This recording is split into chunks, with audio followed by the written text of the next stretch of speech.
David, you've been in hotels for a good 40 years, your family a lot longer than that. How do you rate the current skills crisis in a historical sense? Oh, Tim, it's never been like this before, and I think people who have been in the industry as long or even longer would concur with that. It's been, for chefs for a while now, we couldn't find a chef, and we all knew that, but that's now extended to literally every position we have vacant.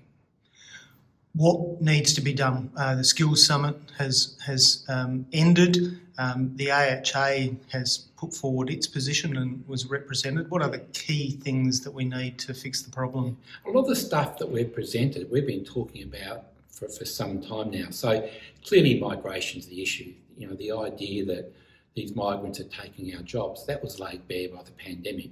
We need skilled, but we also need unskilled labour to fill the jobs. So we're really keen to see the migration cap lifted.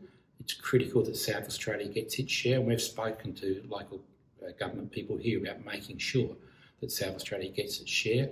We also need to make sure that the visas are getting stamped. There's tens of thousands of migrants wanting to come in the country. They've agreed to come here, they simply can't get access. That's got to be fast forwarded at haste.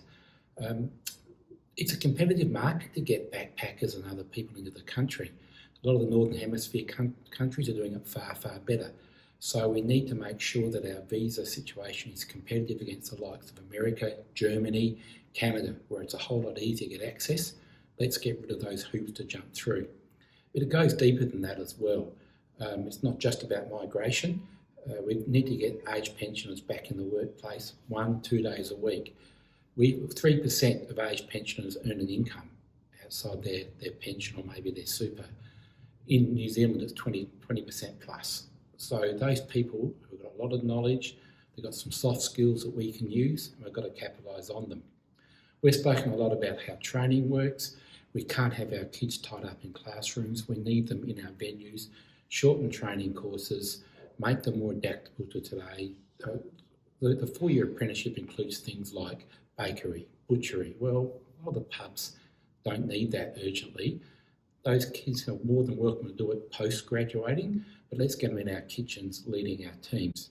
David, you've talked about this for a long time in your columns, and do you feel now that, given that it is in the public domain, that we will see action and it won't just be a talk fest? I'm a bit more encouraged in the last month or so. So we, with Ian Horn and Anna Muller, we've made a lot of representation to senior state politicians.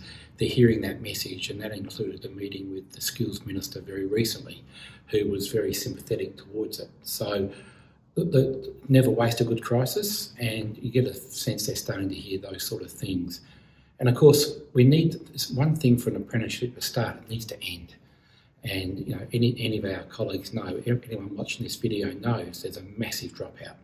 So no point celebrating all these apprentices. So we're pushing to have milestone payments for the employer and the employee. You know, maybe one at 2 years, 3 years, and then a significant one when the apprenticeship ends. So the kids that start the apprenticeships actually end. You know, the kids need to be encouraged through other matters. Tools of the trade allowances used to be a thing that needs to come back. Perhaps some relief for CPI and all the rest of it. Some of these measures don't have to be forever. They just need to be whilst we've got this crisis at the moment. There's a lot of the kids are encouraged by parents to go to university. We need a campaign to say, hey, it's okay to study a trade. It's okay, it's a very worthwhile thing. They're the sort of things that we're pushing really hard at local level, along with a lot of the significant things at national level, which to fair to the local is like migration. That's their world.